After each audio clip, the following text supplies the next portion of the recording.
Atenção, aqui é nós. A história não perdoa os covardes. Com o tempo, os mentirosos são devorados pela verdade. Ser livre é um preço caro a ser pago. E negar a vida é ser prisioneiro do acaso. Não tenho futuro. O passado não me pertence. E o presente? Bom, o presente ainda não abri. Sangue, suor e lágrima. E no final, um sorriso largo para disfarçar as cicatrizes de um coração que mais parece um museu de lembranças distorcidas. Queria que você soubesse, pois se vai caminhar comigo, isso é tudo que tenho a oferecer.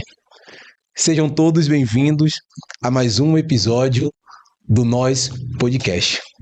E nessa noite nós vamos conversar com uma mulher de fibra, natural de Mata de São João, erradicada em Camaçari, assistente social, pós-graduada em Direito Social, ativista, empreendedora social, fundadora do coletivo Mulheres Unidas Camaçari, idealizadora do Chá das Pretas, Miss Superação pelo Outubro Rosa, também é escritora e escreveu o livro A Valorização da Mulher Preta nos Espaços de Poder.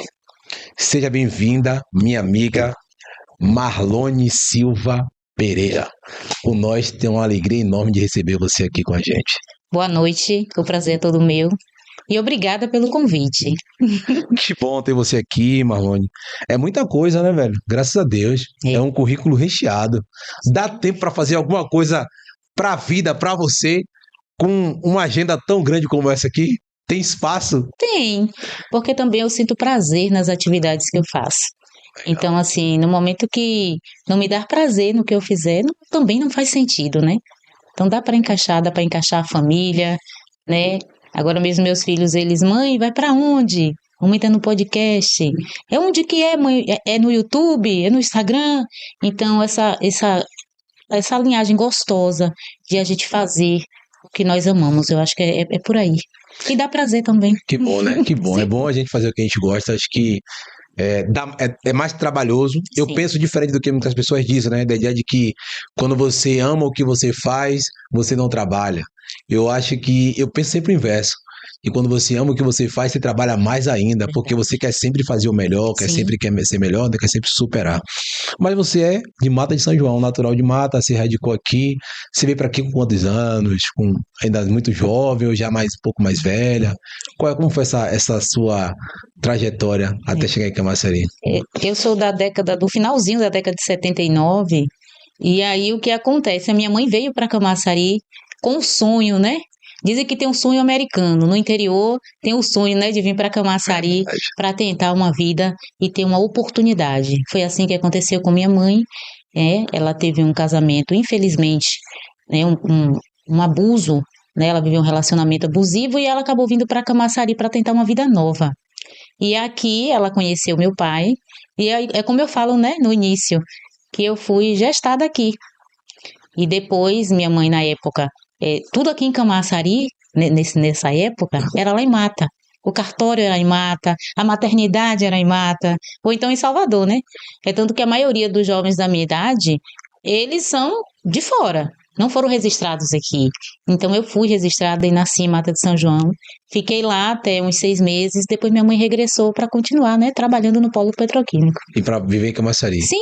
E aí você cresceu em Camaçari, então? Até os 10 anos, quando eu tinha 10 anos, minha mãe fez 40 anos de idade, e aí ela saiu do mercado de trabalho. Depois ela não conseguiu mais se ingressar no mercado de trabalho. E minha mãe é de Entre Rios. E aí a minha história também é bem diferente das outras crianças, porque a maioria das crianças vem do interior para a cidade grande. E eu saí de Camaçari, uma menina de 10 anos de idade, para ir para uma fazenda no município de Entre Rios.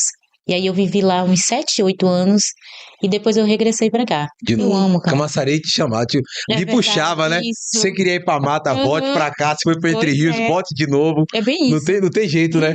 Eu amo essa cidade que me acolheu minha mãe. E hoje a gente tem uma história totalmente diferente, né? E buscamos de fato, e conseguimos chegarmos até aqui. Eu acho que é por isso que tenho tanto carinho por Camaçari, essa afetividade. Que legal. E você, nessa sua trajetória em Camaçari, você viveu em que bairro? Em que bairro você viveu? Ou viveu em um único bairro? Né? O que você percebeu? O que mudou de quando você tinha 17 anos, 18, que você regressou a Camaçari novamente? E o que você vê desses bairros que você viveu, esse bairro que você viveu, das mudanças, o que você acha que mudou para melhor, para pior, né? O avanço, o retrocesso e por aí. Então, com os 6 meses, quando eu cheguei aqui, eu fui morar no 2 de julho. 2 de julho. Fiquei lá um bom tempo. Aí depois nós fomos morar ali nos 46, bem naquela localização onde chama ali o Bar do Coco Gelado, Sim, né? sim, sim. Bem naquela área ali. E depois eu fui para Piaçaveira. Morei lá na Piaçaveira. Eu cheguei lá em 87. E depois, quando eu fiz essa idade de 10 anos e meio, quase 11 anos, nós fomos para Entre Rios. E quando eu retornei, eu voltei novamente para Piaçaveira. Eu queria fazer faculdade. Na época, né, não tinha essa questão de... Hoje tem o transporte, né, para os alunos irem. Eu fui uma menina que, quando eu fui lá para a fazenda, eu ia de pau de arara mesmo para a escola. Entende? Eu acordava às 5 horas da manhã, eu pegava um copo, colocava o achocolatado e ia lá no curral rapidinho, 5 horas da manhã, o vaqueiro ia, colocava o leite diretamente do peito da vaca no meu copo, eu tomava, era aquela coisa bem saudável. E o impacto, né, de chegar em Camaçari e, sinceramente, ver que não teve muita mudança. Né? Não teve muita mudança. E à medida como eu fui crescendo mais, a questão de ingressar no mercado de trabalho, as oportunidades para o jovem, era bem difícil naquela época, né? Hoje tem o jovem aprendiz, tem o menor aprendiz, naquela época era bem escasso. Mas quando você voltou aos 18 anos, 17 anos para cá, você já não saiu mais de Camaçari? Não. Você já ficou aqui? Eu fiquei aqui, eu fiquei aqui. Teve um período que eu morei uns 6 meses em Feira de Santana. Depois eu casei, né? Fui pra Feira de Santana, mas voltei de novo. Voltou de novo pra Camaçari. Isso. Camaçari é barril. Tem um imã. É verdade. Camaçari tem um imã. Sim. Sua família, você é filha única, tem irmãos? Você, se tiver irmão, você é a mais velha, a caçula, é a do meio. Como era a sua composição familiar? Então, eu sou a caçula de 3 irmãs. Por parte, sempre foram 4 mulheres, né, dentro de casa, mãe solo. E por parte de pai, eu não conheço meu genitor, não conheço se eu tenho mais irmãos. É possível eu ter mais irmãos. Você não conheceu seu pai? Não, por parte de pai, não. Minha família, né, meus irmãos, não, nem sei se tenho. Mas a minha família, eu, minha mãe e minhas 2 irmãs.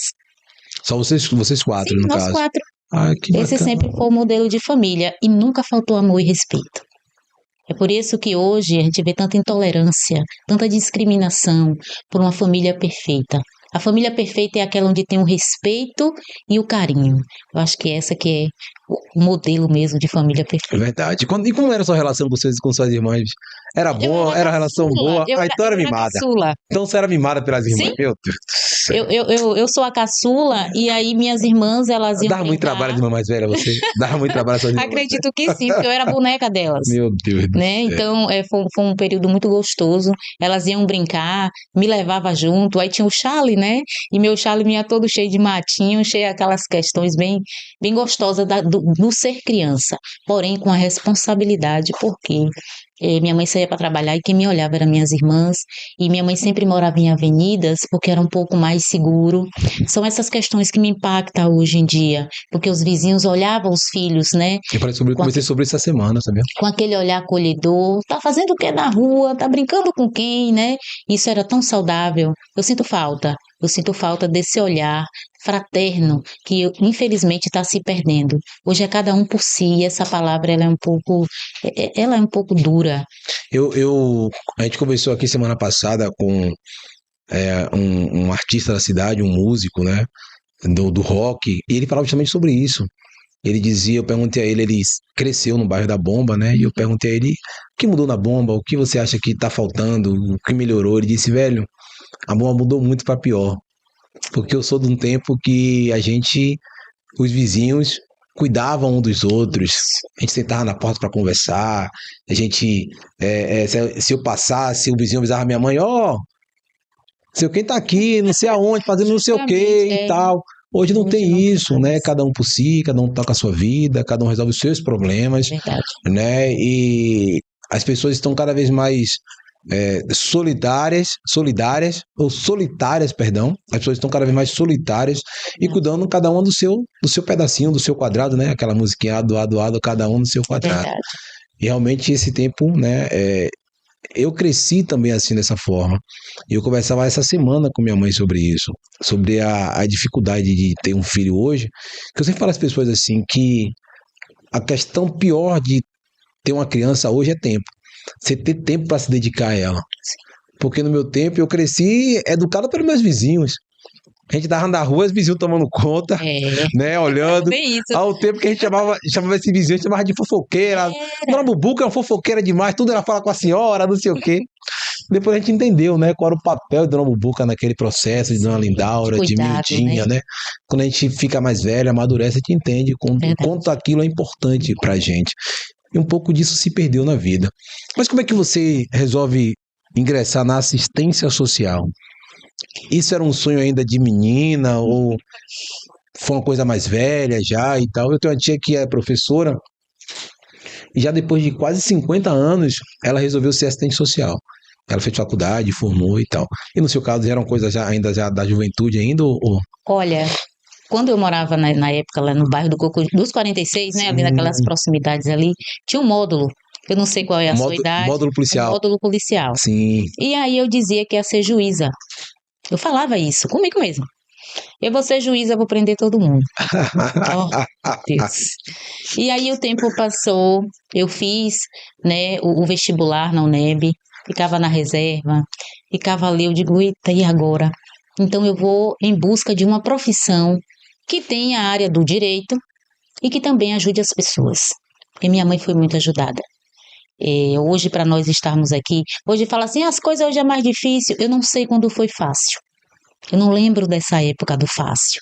E eu me recordo que minha mãe tinha as amigas, minha mãe, quando ficou desempregada, ela ficou fora do mercado de trabalho, e a gente passou por uma situação tão delicada que minha mãe, ela lavava a roupa das amigas e trazia a comida pronta, porque não tinha nem como, né, fazer.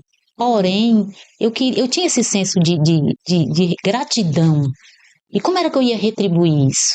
E aí foi quando eu decidi ser assistente social, que tem a área do direito, o direito da criança, o direito do idoso, né, as políticas públicas, né, assistenciais. E também tem a questão de que a gente possa estar assegurando direitos, porque eu tenho para mim que a maior violência, se fala muito de violência hoje, mas a maior violência é a negação de direitos. Então, a assistência social foi um desaguar de uma profissão ao qual tem a justiça social e também eu vou fazer algo e faço algo que eu amo, que é a questão também de acessar direitos, mostrar caminhos para as pessoas que muitas vezes nem sabem os direitos que têm.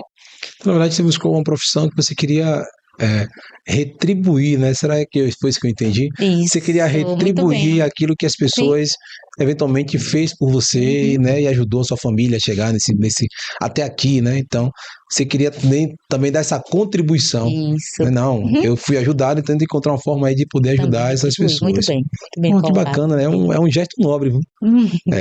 As pessoas geralmente tentam buscar formação para tentar construir riqueza, né, para ficar cada vez mais rico, cada vez mais poderoso.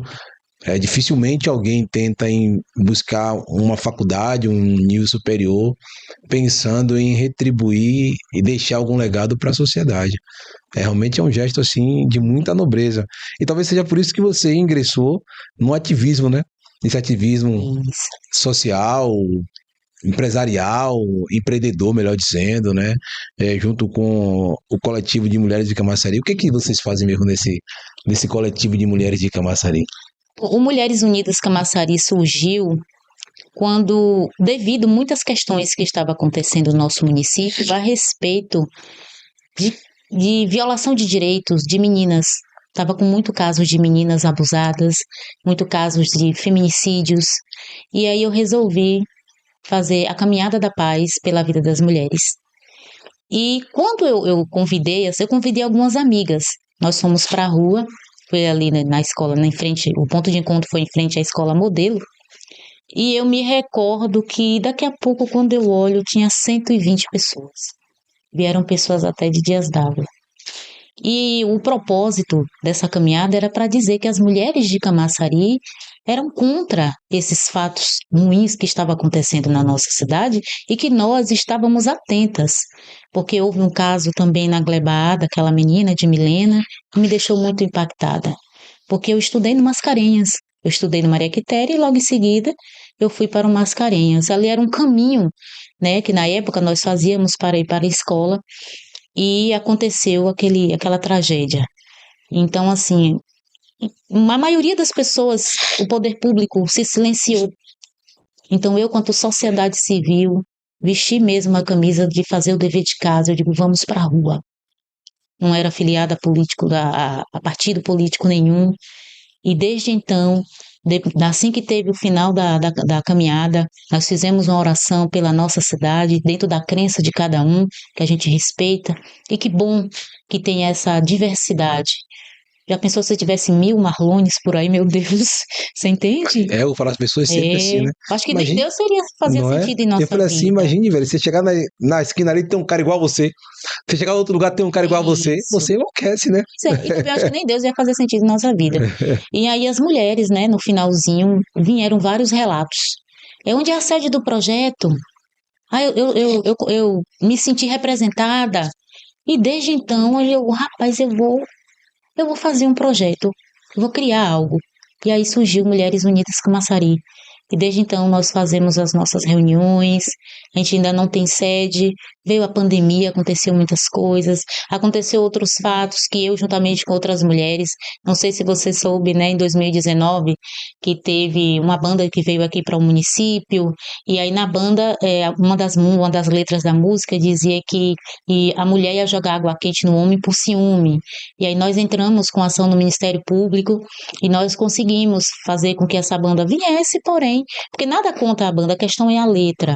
É pegar e misturar cultura com violência. Tem que ter um cuidado. E uma violência é escrachada, né? Porque jogar água quente em uma pessoa, o que há de entretenimento nisso? O que há de felicidade nisso?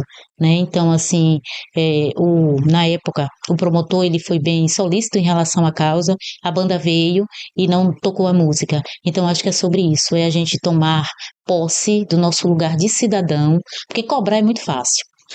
Ah, porque não fez? Ah, porque isso? E o que é que nós estamos fazendo quanto cidadãos? Então, é o dever de casa, que eu acho que é por aí. Eu acho bacana você falar dessa coisa assim dessa ação que vocês entraram, né, para poder falar da letra da música da banda, Sim. porque a gente vive um momento de que o debate sobre a liberdade do discurso, né, é uma coisa que você pode falar tudo que você quiser, quando você quiser, da forma que você quiser, e isso não possa recair sobre você nenhum tipo de responsabilidade, né? Tem essa coisa, principalmente na rede social, né? Principalmente na rede social. E a gente vê, principalmente hoje, no mundo político, muitos políticos com discursos que talvez não seja jogar água quente, mas metralhar, mas vai matar, vai bater, vai não sei o quê. Então, eu acho que é uma atitude de vocês, né, das mulheres unidas de Camaçari, nobre, mas a minha pergunta é o seguinte: como é que a gente vai enfrentar isso, né? Como é que a gente vai fazer? Porque, ao mesmo tempo que a gente entra com ação contra uma banda, a gente não consegue limitar o discurso de um político que chega no parlamento e ele diz: não, eu tenho imunidade parlamentar. Compreendo. Né? E a gente não consegue entrar em uma ação contra ele para limitar aquilo que ele vai dizer. Porque, infelizmente, o discurso educa, constrói. Né? E muitas vezes essas pessoas estão sendo vistas por crianças, por adolescentes, por jovens que estão no processo de formação e que absorvem isso de forma literal, né? E acaba sendo contaminado por esse ódio. Então, como é que a gente vive nessa loucura, Não se contaminando com ele. Hoje nós temos ainda um dos poucos países de ter a liberdade de não compactuar com tudo. Isso é ter liberdade.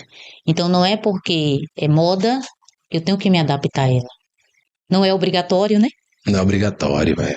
Então, enquanto não tiver nessa linha, eu espero que não venha, que chegue a esse, né? Então, assim, eu acho que é uma questão também comportamental. Será que eu tenho dois discursos? Será que eu compactuo, né? E nas surdinas, como dizem, eu estou comungando? Então, eu acho que tudo é a respeito de comportamento. Eu acho que é sobre isso. Como era você na escola? Você como era? Quem era Marlone quando estudou nas escolas de Camaçari?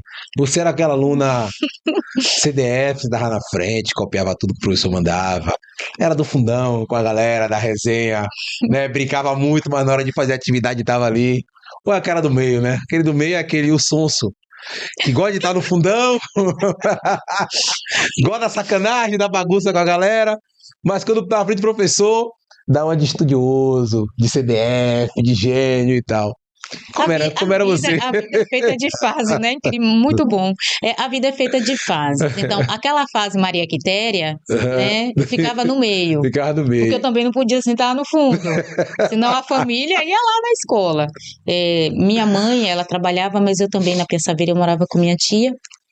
E aí era aquela questão. Eu acho que eu tinha duas mães, né? E aí sempre ela estava de olho, as professoras conheciam os nossos pais. Você fique quieta, senão eu vou contar. E era mesmo. E não precisava de reunião, não precisava de plantão pedagógico. Verdade. Era elas se verem no centro comercial, se verem, né, no caminho. E como é que tá, Marlone? Marlone tá aprontando. Então, assim, eu acho que teve essa época mesmo. É uma fase, né? Eu morava também próximo aos meus primos. Eu era uma das mais velhas e ninguém tocasse nos meus primos porque eu batia mesmo. Você era mesmo? Eu batia nos meninos. Então, assim, nas meninas também. Mas, assim, nada que fugisse daquela fase, daquela idade. E depois já veio aquela fase mais que eu fui na época que eu fui morar em Entre Rios, eu morava numa fazenda. E eu não tinha com quem brincar. E aí veio o amor pela leitura. Veio o amor pelo rádio. Eu interagia com o radialista, era como se fosse um amigo meu. Eu tô com um próximo livro para lançar no mês de novembro e eu falo da Rádio Ouro Negro. Eu falo dos programas, eu falo da Blitz, né, que era aquela música. Blitz, isso. Da Blitz. Então, assim, lá na fazenda já foi um outro desenvolver, porque eu também já estava na fase da adolescência, mas eu sofria bullying. Porque quando eu ia para a escola, eu ia no carro às vezes no carro das galinhas, porque a fazenda que eu morava lá também era produtora de frangos. Aí era uma fazenda chamada Capebi, e aí vem Capebi, ovo podre, ovo goro, vem as meninas das galinhas e por aí vai, sabe? Mas nada que fugisse do respeito, sabe? Não faça isso com o filho da vizinha, não faça isso porque a gente merece uma família de respeito. Então, eu sempre fui muito disciplinada. Mesmo nas minhas travessuras, sempre ter disciplina, né? Aquela questão, não leva desaforo para casa, não era assim, era mesmo a questão do diálogo, e também porque tinha a questão da boa vizinhança, né? Os vizinhos se respeitavam. Olha nós falando novamente, né? Dos vizinhos. Dos vizinhos. Então, a minha educação foi nesse contexto, né? Até as travessuras, eram umas travessuras que os próprios professores conversavam com minha tia, com minha mãe quando dava, e ali resolvia, mas eu era uma pimenta, viu? Era pimenta. Era. Se tinha um trabalho, eu era a primeira a levantar a mão, se tinha uma peça, eu já dizia que queria participar, vai ser a líder da sala, eu já levantava, eu sempre fui assim, muito disposta, e uma menina que eu queria estar introduzida na novidade, numa peça de teatro. Entende? Tinha muitos amigos na escola, fazia muito amigo com facilidade? Muitos, sempre foi. Sempre foi, né? Que bacana, velho, que massa. E você também idealizou o chá das pretas, né? E como é o chá? O que é pra sentar, tomar um negócio e tal? Também, né? O Chá das Pretas é em alusão ao 25 de julho, o Dia Internacional da Mulher Negra. Da Mulher Negra caribenha, latino-americana e caribenha. Então, enquanto as mulheres brancas estavam, né, conversando, as senhoras estavam conversando na sala, tomando o chá, as mulheres negras também estavam nas cozinhas, né, em movimento. E eu disse assim, por que não o Chá das Pretas? Vamos fazer o Chá das Pretas. E esse ano já é a 5ª edição. Quero convidar vocês, viu, mulherada, homens também, porque a equidade, né? A gente entende que o equilíbrio, se ficar nesse recorte, porque é só homem, porque nós não vamos chegar a lugar nenhum. Tem que ter essa questão da reciprocidade, perdão, para que as coisas fluam bem. Então, desde já, homens e mulheres estejam presentes no Chá das Pretas. E lá, no Chá das Pretas, mulheres que empreendem, para valorizar as mulheres que empreendem nos bairros. As mulheres que empreendem nos bairros, elas fortalecem a economia da nossa cidade. Não só o centro. O centro é maravilhoso, mas também estamos em movimento nos bairros. E para valorizar. Muitas vezes a pessoa tem aquele tempo hábil, né? Ou então, como eu estou escrevendo um livro, quero fazer uma unha, vou na esquina da minha casa, lá tem Ângela, um abraço para você, Ângela, uma das empreendedoras, Indy Nayara. Então, tudo ali próximo. E por que não valorizar essas mulheres? Entende? Então, o Chá das Pretas, o propósito é esse aí. Que bacana, né, velho? Você falou de uma coisa bacana, assim, que eu já conversei com outras mulheres, né, ligadas a ativista também, né? E eu falava um pouco, questionava, aguçava, né, elas, provocava, justamente nesse sentido do debate feminista, né? Porque tem uma linha do debate que eu diria um pouco mais não radical no sentido pejorativo, sabe? Não é para usar nesse sentido pejorativo, mas que meio que inibe, proíbe, rejeita qualquer tipo de participação, né, dos homens, né, nesse debate. Olha, Você acha que em determinado sentido isso é importante, essa não participação dos homens, ou seria que você acha que é interessante que os homens participem para que a luta possa ser mais ampla, ou que para que essas pessoas possam ser conscientizadas e tal, e por aí vai? olha, quando você vem com essa pauta do feminismo, eu tenho muito cuidado para falar em relação a ela, porque assim, o feminismo da mulher negra é um recorte. O feminismo da mulher branca é outro. Na década de 60, ou menos, de 40, o objetivo, a proposta da mulher preta era o quê? Direitos, entende? Da mulher branca ela já estava mais avançada, mas dentro desse recorte, eu não sei, viu gente, se tiver me corrija, eu nunca vi em um jornal, numa revista, uma mulher negra com as mamas de fora, nessa época, em busca de algo, de um direito. E já as mulheres brancas. Então a gente tem que ter muito cuidado com esses fragmentos, essas modinhas. Eu chamo de modinha sem medo de errar, porque tudo se perde. Porque a mulher negra, ela já empreendia. A mulher negra, ela já trabalhava fora, entende? E o homem negro sempre ali com a mulher, nesse contexto.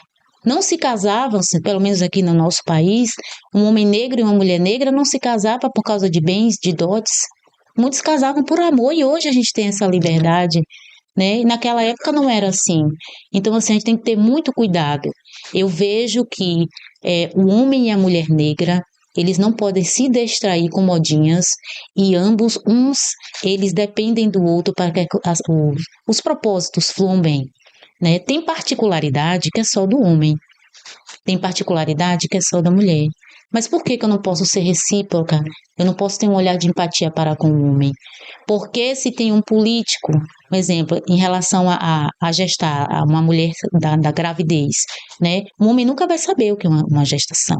O homem, ele nunca, na íntegra, o homem nunca vai saber o que é uma menstruação, mas ele pode ser solícito. Como ela não está num dia bem, entende? Ela está num dia que ela precisa descansar, ela precisa de repouso. Então, essa compreensão de equilíbrio, entende? Então, eu acho que homem e mulher têm suas particularidades, mas se eles caminharem juntos, é o caminho certo. Esse negócio de homem, ai, meu noivo tá ali, não é, Dan? E ele é muito cavalheiro, ele abre a porta do carro para mim. Isso é um cavalheiríssimo, eles bem sabem o quanto eu gosto, né? Qual é a mulher que não quer se sentir?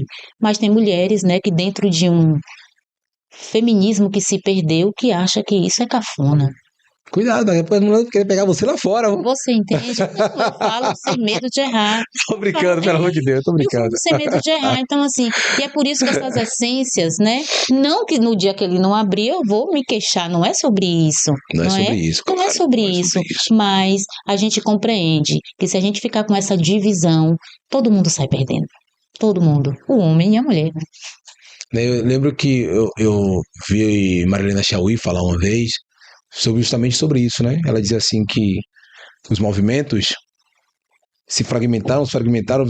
Tem o movimento das mulheres negras, os movimentos das mulheres negras que empreendem, o movimento das mulheres negras que empreendem que são solteiras, Eita. o movimento das mulheres negras que empreendem que são solteiras e só tem um filho. Então ela estava fazendo uma crítica a essa fragmentação que né? é feita nos movimentos. Ela deu um exemplo das mulheres negras, foi um exemplo esdrúxulo, né? Só para poder demonstrar o que ela estava querendo dizer, que toda essa fragmentação faz com que alguma coisa se perca. Se perca. Aí ela diz, a gente precisa encontrar o que nos liga, não o que nos afasta. Né? O que é que nos liga mesmo? Porque dentro do movimento das mulheres negras que empreendem, das mulheres negras que empreendem que são solteiras, tem alguma coisa que liga a esse movimento. Tem alguma coisa, alguma luta dentro disso tudo que é comum a todos eles, né? Então a gente precisa encontrar o que é comum ao homem negro e à mulher negra. Qual debate é comum? Vamos tentar encontrar esse caminho, porque ela fala que essa ideia da divisão é uma estratégia, né? De acordo com Marilena Chauí, uma estratégia do capitalismo, né? E que com essa divisão a gente fica mais fragilizado, né? Ela falava um pouco sobre essa questão. Mas você cresceu com sua mãe E minhas irmãs. e duas irmãs. Isso. Uma casa formada apenas por Mulheres. mulheres. A casa das 4 mulheres. A casa das 4 mulheres. Tinha a casa Das 7. das 7 mulheres, Isso, né? Tinha até vai a uma casa... minissérie da Globo, né? Verdade. E eu assisti aquela minissérie, muito Sim. legal, muito bacana. E a sua casa era a casa Das das 4 mulheres. mulheres, das 4 mulheres. A presença, a ausência, melhor dizendo, do pai de vocês fez alguma diferença na vida de vocês? Vocês acham que se talvez tivesse essa presença do pai convivendo, crescendo, né, ali junto, talvez a vida fosse um pouco diferente? Olha, eu cresci, como eu falei há pouco, achando que... E era normal não ter uma figura masculina. E te digo mais, a gente tem noção de que uma mulher criar 3 filhas sozinha não é fácil. Mas em momento algum na minha vida, eu nunca vi minha mãe murmurar por a gente não ter um ser masculino inserido na nossa casa. Margarida. Dona Margarida. Isso, cheiro mãe. Abraço, Dona Margarida, você é retada, viu? Em momento algum. Então, assim, como é que eu vou sentir falta de algo que não tinha uma convivência? Porque para ter afetividade tem que ter relacionamento, tem que ter vivência. Vocês chegaram a conhecer? Não, eu não conheço o meu pai, o meu pai. E aí o que E suas irmãs? Minhas irmãs conhecem o pai delas. São pais diferentes. Eu sou fruto entendi, de um outro casamento, entendi. E aí o que acontece? Nada. Se eu disser para você que em algum momento, eu tenho 45 anos de idade, eu nunca vi minha mãe falar nada de bem nem de mal do meu pai. Porque minha mãe não tinha tempo. Minha mãe, o tempo que minha mãe tinha era, quando ela estava de folga, levar a gente para Jauá para passear. Ela ia dormir, pedia para minha irmã ficar de olho em nós, né? Porque era na praia. Mas o tempo dela era nosso. Ou para o trabalho. Eu não via minha mãe se queixando, eu não via minha mãe, porque seu pai, você vai ser igual. Eu não sei o que é isso. Então, assim, a gente dá o que a gente tem. Então, eu vou ser sincera para você, eu nunca senti falta de algo que eu nunca tive. Eu nunca senti falta. E olhe que hoje por opção, porque até a educação que minha mãe me deu, eu compreendo que, quando eu fiz 15 anos de idade, minha mãe perguntou se eu queria conhecer meu pai. E dentro da educação que ela me deu, eu fiz uma pergunta. Mãe, meu pai sabe que eu existo? Ela disse, sabe. Se ele hoje quisesse vir aqui me ver, ele saberia, encontrava? Gente, encontrava. Mãe, então eu não vou até ele. Porque eu tenho que respeitar a opção dele de não querer está comigo. Agora, isso não exime ele das responsabilidades que ele deixou de ter. Claro, Você entende? claro. Pois é, mas como é que você vai procurar afeto de quem não quer afeto? De quem não quer dar Dá afeto. E é aí que eu acredito que vem o quê? As desilusões, vem o sofrimento. Então eu falo de coração tranquilo. Eu agradeço a Deus pela vida dele, porque se não fosse ele eu não estava aqui. Verdade. Mas se eu disser para você que eu sinto raiva dele, ou que eu sinto mil amores, eu não vou estar sendo sincera com você. Não vai estar sendo Marlonde Silva Isso. Pereira. É isso. Não vai estar sendo você. Verdade. E a Miss Superação Outubro? Tem a ver com o Outubro Rosa Sim. É um nicho do Mulheres Unidas Camaçari. Porque quando eu fiz a Caminhada da Paz pela Vida das Mulheres, Sim. eu observei que tinha muitas mulheres que tinham sido acometidas pelo câncer e que elas tinham sido abandonadas pelos companheiros por causa da patologia da doença. E no ciclo da violência, isso também acaba agregando. Claro. E o que é que eu vou fazer para essas mulheres? Porque eu tinha descoberto também que muitas delas estavam abandonando o tratamento. Porque o marido tinha abandonado, o marido tinha traído, o marido estava batendo, o marido estava violando direitos. E aí o que foi que eu fiz? Eu tive uma ideia, um insight. Eu acredito muito em Deus, sabe? Eu respeito todas as religiões, mas eu acredito muito nele. E disse, meu Deus, me dá uma luz aí para ver se eu faço algo para que essas mulheres vejam que é possível se curar do câncer.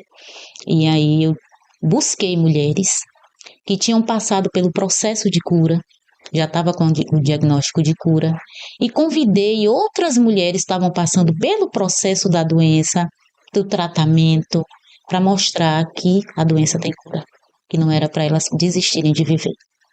E aí eu fiz a primeira edição no Boulevard Shopping. Quero agradecer também, o Boulevard Shopping sempre foi muito recíproco. Que bacana. Em relação a esse acolhimento, a esse olhar para essas mulheres. Aí fiz a primeira edição, aí depois fiz a segunda, e esse ano nós já vamos para a 6ª edição do Miss Superação Outubro Rosa. Que bom. Mulheres que venceram o câncer, ajuda mulheres que estão passando pelo processo de cura, para elas não desistirem de viver. Você falou de uma coisa que é interessante as mulheres quando chegam nessa condição, né, de tratamento da doença e tal, e que tem uma coisa de uma covardia do homem, né, que deixa a mulher, que agride a mulher, que maltrata, né?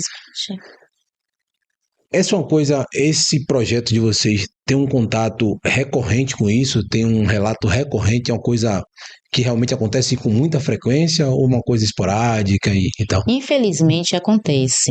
Mas a maioria dessas mulheres, quando chegam até o projeto, elas já passaram pelo primeiro impacto, que é a questão delas denunciaram. Elas já passaram por todo esse processo. E o projeto em si, o público-alvo do projeto não são as mulheres. O público-alvo do projeto são os homens. Conscientizar os homens para parar. Entendeu? Bacana. Eu vou para o polo petroquímico aqui, eu vou para outras empresas, eu vou para escolas. O meu público-alvo são os homens. Bacana. Porque eu digo a você, os homens são filhos de mulheres. Qual é a mãe, tá? Cada um seja responsável pelos seus atos. Mas qual é a mãe que cria um filho? Preste atenção no contexto, tá, gente? Não se assuste, pelo amor de Deus. Qual é a mãe que cria um filho que nunca pegou um lápis? Que é o correto. Você entende? Em relação à índole. E aí, quando veio, o filho foi preso porque deu um tapa no rosto da esposa. O que é que está acontecendo com os nossos homens? Eu digo nossos porque nós fazemos parte da sociedade. E isso não me agrada. Quando eu já teve vezes de eu ir no presídio para dar palestras, e a maioria que estão lá diz que estão presos por amor. Que amor é esse? Será que estão de fato compreendendo o que é amar, né? O cuidado, o respeito? Então é sobre isso. E geralmente quando elas vão, as mulheres voltam a falar, elas já deram queixa na DEAN, já está com medida protetiva. Só que assim, quando chega a um certo ponto, elas se encontram desassistidas. A violência, ela não tem, da vítima, ela não tem um prazo para ela parar de sofrer o que ela sentiu, o que ela vem sentindo. A princípio, nós sabemos que tem a DEAN, tem aquele amparado, tem a casa de acolhimento, ela só fica, é uma casa de passagem, só fica lá 3 meses. E depois de 3 meses, faz o quê? Então, geralmente, essas mulheres, quando elas procuram o projeto, ela já vem desse ciclo de olhar para um lado, olhar para o outro e dizer, e agora? Porque as instituições a nível de Estado, a nível, né, federal, Estado, você fala de já Estado no geral. abraçou, já fez, né, o que cabe a eles, mas e depois? Porque, assim, uma mulher que passou uma violência, ela não tem um prazo de dizer assim, hoje eu estou bem. E reinserir essas mulheres na sociedade leva tempo. Não é 3 meses. Verdade.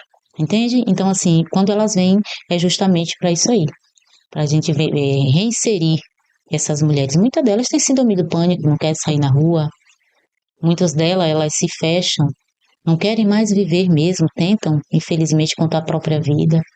Né? Muitas voltam para aquele ciclo porque não conseguiu se ingressar no mercado de trabalho. Muitas delas, na época que estava com o agressor, veio aquela falsa, eu digo que é falso, porque isso não é real. O meu dinheiro dá para tudo, e aí ele tira a mulher do mercado de trabalho, só que ele também é uma vítima, porque o capitalismo aí vem. Inventou uma mentira de que ela é como uma família, mas se é como uma família, por que demite os homens? Então existe todo um cuidado. Né? Então, quando elas vêm, muitas delas não é alfabetizada. Eu fico de olho no Enseja, para matricular elas no Enseja. Fico com os filhos para elas irem fazer o Enseja. E outros cuidados que, desde então, só têm tido sucessos. Tem muitas delas que voltam a sonhar, eu vou ser psicóloga, eu vou ser assistente social também, eu vou ser professora. Então, é sobre isso. Atualmente nós estamos com 60 mulheres e quando elas se sentem fortalecidas, porque eu não estou aqui para prender ninguém. Muitas pessoas dizem assim, Marlene, cadê as mulheres do seu projeto?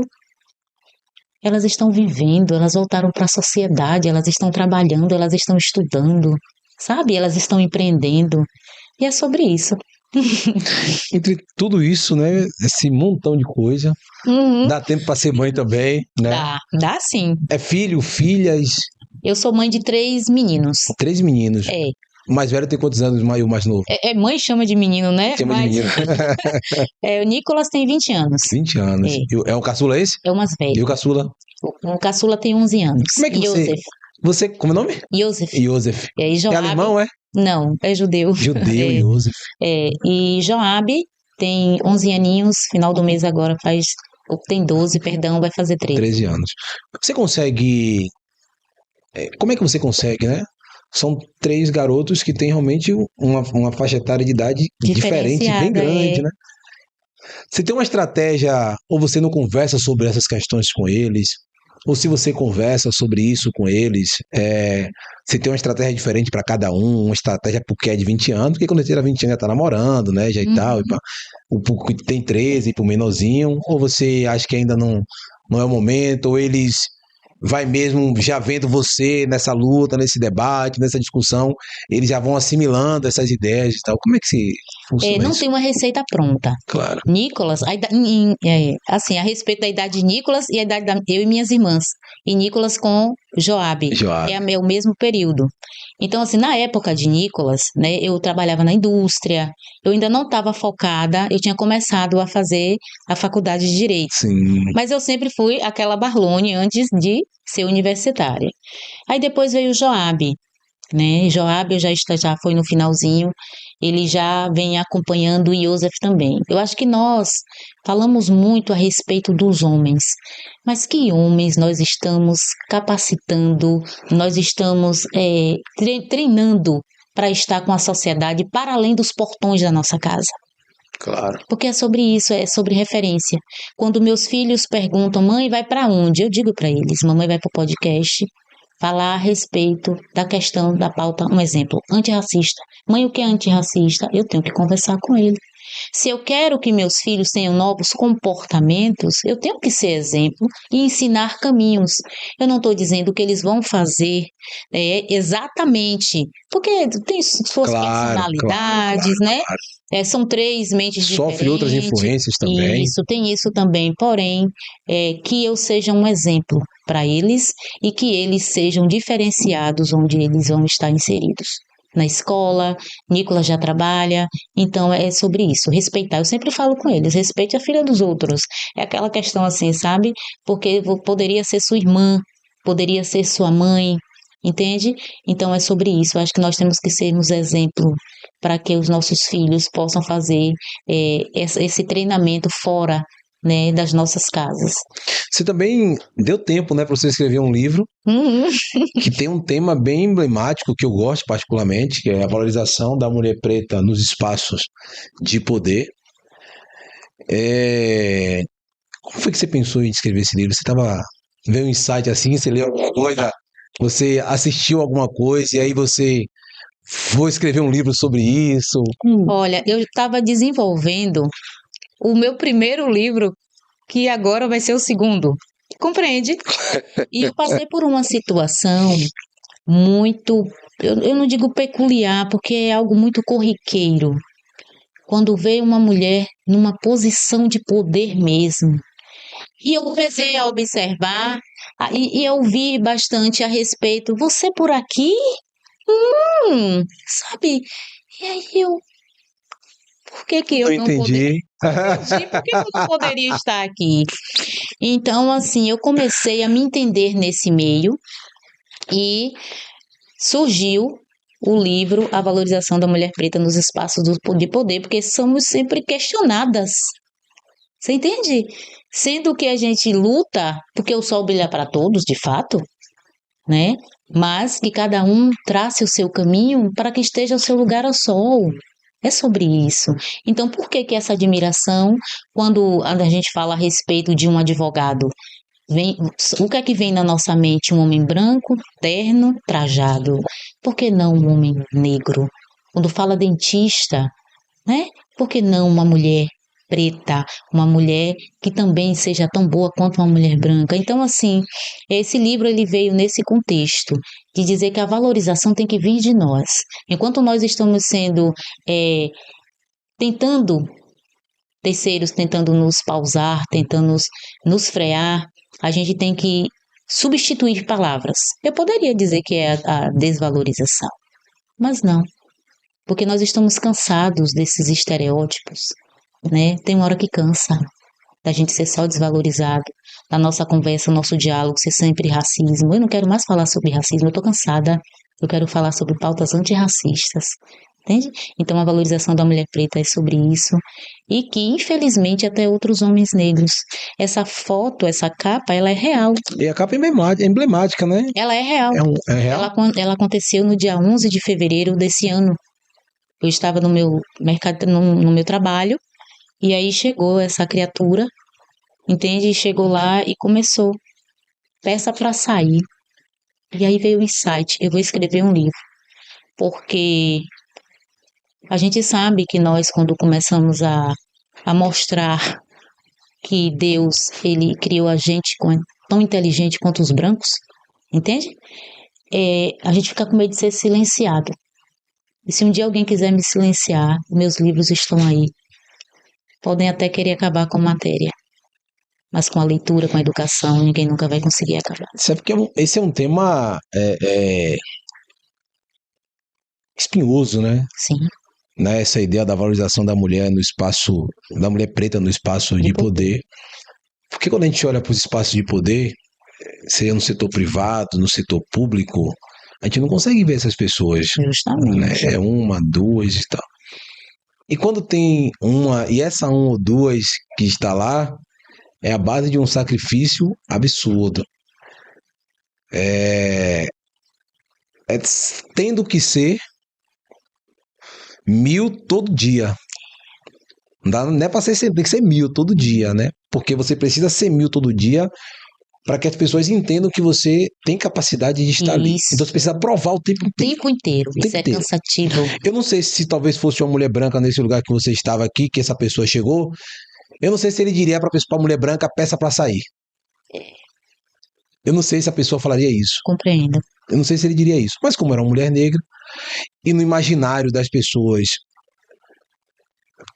os negros não têm capacidade de estar em alguns lugares, então por isso, peça para sair porque você não tem capacidade de estar aqui.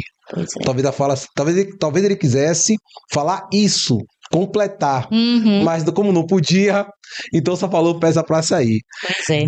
Então, quando a gente olha, Marlone, para esses espaços, a gente não consegue ver essas mulheres negras nesses lugares. Onde é que está o problema? O problema está...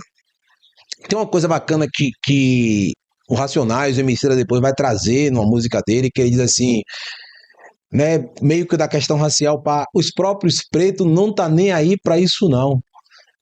Né? Então ele vai dizer, os negros também não tá nem aí para isso não. E o Racionais depois vai dizer em uma música dele, que a mãe dele vai falar com ele, né? Meu filho, deixa essa quieta que os negros não tá nem aí. Você viu que eu sofri e não tinha nenhum negro para me ajudar e tal. Você acha que as mulheres negras, os homens negros, não tá ligando para essas questões? Talvez ache que isso não seja importante. Ou você acha que é só você, só eu, uma meia dúzia de pessoas? Você acha que tem uma engrenagem que funciona, que faz essa lavragem? Eu lembro que Marina Choi, trazendo ela de novo aqui, ela vai falar um pouco disso, dessa coisa de que o branco construiu no imaginário social brasileiro de que ele é o único capaz de ocupar os espaços de poder. E por isso que você tem um país de maioria maciça de negros e que na eleição só vota em brancos. Né? E Marilena fala sobre isso, dessa engrenagem que o homem branco, que o cidadão branco criou e vendeu essa ideia para o cidadão negro, que ele não consegue se ver com condição de ser um prefeito. Né? Se ver, eu digo, de ver você, de votar em você para ser prefeita, né? Ele não consegue ver num outro negro a condição, a capacidade de ser um prefeito, de ser um vereador, de ser um presidente, de ser o diretor de uma grande empresa, de um médico, um advogado e por aí vai. Já que você escreveu o livro falando sobre essas questões, o que você acha que acontece nesse processo, velho? É uma manipulação e de contexto que vai de encontro a tudo que você acabou de falar. Porque a gente está falando de jovens negros que nem têm autoestima. A gente está falando de jovens negros que homem não pode chorar. Entende? A gente está falando de jovens negros que, infelizmente, foi reprojetado dele em uma... Infelizmente, a hierarquia, que é um pai, é uma mãe, é uma avó, que dinheiro é sujo. Então, assim, como é que nós vamos estar nesses lugares se existe toda uma estruturação, racismo, né? Ele é estrutural. O que é que você está fazendo aqui? Você por aqui? Então, assim, quando mexe com a autoestima, como é que vai se valorizar algo que já disseram uns tempos atrás de que nós somos menos inteligentes do que os brancos? Cadê a autoestima? Quando um filho tem a pele retinta, um negro retinto, ele vai na rua, ele não pode correr, a mãe tem que dar os documentos. Então, tudo isso aí mexe com a autoestima. Como é que você vai ter uma autoestima para ir para a escola e dizer, eu vou ser um empresário? Se existe toda uma estrutura para você trabalhar para alguém e ganhar um salário mínimo. Você entende? Então isso mexe com todo esse e vai deixando para trás, vai mexendo com a autoestima. Tem jovens que não conseguem pegar no microfone para falar. Tem pessoas que acham que eu já fiz curso de oratória. Eu nunca fiz curso de oratória. Nunca fiz. Que legal que tem. Isso é maravilhoso. Mas se chamar um jovem ou uma jovem negra para falar quem é você, muitos deles nem sabem Nem quem consegue, são. é verdade. Por que nas redações, eu dou aula em uma ONG, que é para reinserir o jovem no mercado de trabalho, e também dele ser empresário, e também, se ele quiser, ele trabalhar numa empresa. Então, assim, muitos deles, na entrevista, que eu também sou da área de recrutamento e seleção, ninguém nasceu assistente social, né? Verdade, claro. Tudo tem um caminho. Tem um processo. Isso. Então, um na área da processo. indústria, da indústria, eu já fui operária, já fui operadora de máquinas e também cheguei ao RH, da área de recrutamento e seleção. A autoestima está ali. Fale sobre você, porque eu devo te contratar. Cadê a autoestima para responder? E não tem. Eu acho que a educação também. A educação, ela é o meio, ela é um mecanismo para a gente se conhecer e dizer assim, eu posso. Eu vou mergulhar. Agora tem que ter cuidado com as distrações. Tem que ter cuidado com as distrações. Roupa de marca. Os meus filhos, eles não estão nesse nicho. Hoje o Nicolas já está com 20 anos, ele que escolha, ele trabalha, ele usa isso para distrair. O que é que quando tem uma manada, né, que tem o faminto, o que é que o faminto faz? Ele distrai, ele dispersa o bando para pegar um. E esse dispersar, infelizmente, é o que vem acontecendo, fragilizando o nosso povo. O nosso povo é um povo rico, é um povo inteligente, é um povo que transformou um país. E quem está nos livros, infelizmente, são estupradores. Né? Porque essa miscigenação tão grande no nosso país. Quantas mulheres negras foram abusadas? Quantas índias foram? Mulheres indígenas. Então, essa maquiagem, que infelizmente ainda perdura, insiste em perdurar, mas a gente está aqui para dizer, nós somos diferenciados, não somos melhores, mas somos diferenciados e não vamos ser manipulados por essa mentira e essa massa de manobra que tem aí. O livro conta um pouquinho da sua trajetória, de outras mulheres também aqui, tem imagens sua, né, e dessas outras mulheres em movimento social, em passeatas, caminhadas e por aí vai. Então, tem alguma coisa que você queria ler do livro aqui pra gente? Um trecho? Eu tenho uma parte que eu queria ler aqui, mas antes eu queria que você, se você quiser ler alguma coisa, a minha parte eu vou ler no final. Então pronto, deixa eu ir. E se você quiser ler alguma coisa, tem uma poesia, não sei. Tem 2 poesias, tem a chamada ação também. Deixa eu ir aqui. Já que estamos falando, né, dessa questão de sermos sempre posto em dúvida da nossa capacidade. Sim, claro. Né? Você por aqui. Claro. Então, eu vou ler esse aqui. As vozes dos resquícios dos entulhos da abolição. Todo dia é isso aqui. Peça para sair. Todo dia ele diz, seu lugar não é aqui. Todos os dias eles dizem, você por aqui? Já não bastam os problemas que eles criaram. Na primeira oportunidade vem macho escroto desestabilizar as fêmeas. Que trairagem! Parem com essas noias, seu covarde. Esse é o lado B do ser retinto. Lidar com a verdadeira bandidagem. Que fuleiragem! É bem bacana, né? Bem, como é que eu posso dizer? Bem periferia, né? Isso. Bem bacana, legal. Olha isso, é racismo, feminicídios, estupradores e misoginia. Olhem para as mãos deles, tem sangue nosso todos os dias. Não queremos mais essa agonia. Nos deixe em paz, bota para subir esses falsos crias. Cria de verdade respeita as minas, as monas de todas as zonas, da rural e da cidade, não importa a idade. E a esses eu dou um salve de verdade, aquele salve da reciprocidade. Não aperte minha mente, olha a nova religião, traga as ofertas crentes. Não aperte minha mente, vocês mentem. A branca fala, vamos te proteger, você crê? A parenta de Isabel agora quer se compadecer, é só para nos tirar de tempo e nas intoca nos foder. Todo dia vem esse mimimi, pede para sair.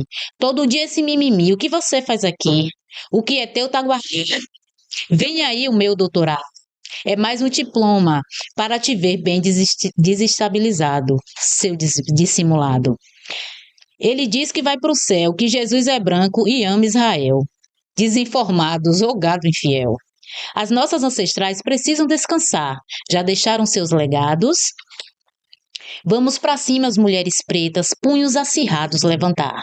Empreendedorismo na boca de branco agora é moda. Crê em Deus Pai, vocês são foda. Não se cansam de se apropriar da nossa história, vai que cola. Aterrizam e saiam fora. Marlônia da Silva Pereira. Esse foi uma seu? Sim, Oh, que bacana, velho. tem dois, tem esse, tem um outro. Bacana, bacana, bacana. E não tem Parece uma rima, né? isso. Parece uma rima, velho. Uhum. Bacana, bem legal.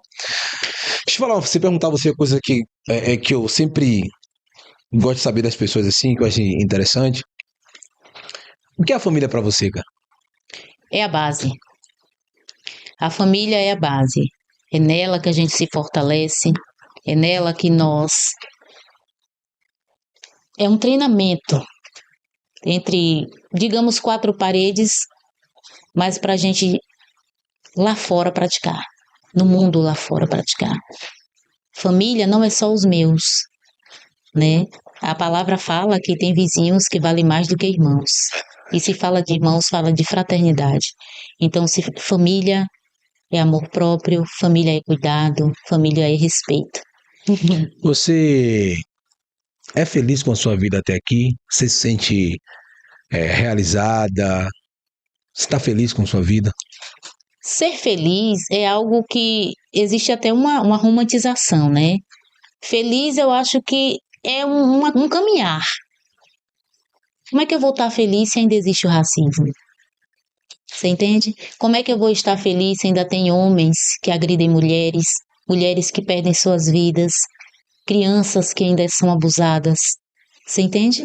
Então, assim, eu acho que eu estou no caminho certo, que é fazer a minha parte para que a felicidade plena venha. Porque a felicidade só unilateral, ela não é interessante. Então, eu acho que ser feliz, eu tenho momentos felizes, tenho momentos maravilhosos. Quando uma mulher me diz, Marlone, eu consegui fazer o Enseja, Marlone, eu tenho o meu segundo grau, agora eu vou trilhar uma nova jornada. E eu tenho as parceiras, as mulheres do Senac, eu quero mandar um abraço para a Delma, um abraço para a Eli. Marlone, tem vagas, cadê suas filhas? Elas chamam as mulheres do projeto de minhas filhas. E os filhos dela de meus filhos, e ingressar esse jovem no mercado de trabalho, para que eles venham ter, né, a independência financeira, que eles venham ter uma nova oportunidade. Porque eu digo a você, as comunidades estão cheias de pessoas que precisam de oportunidades.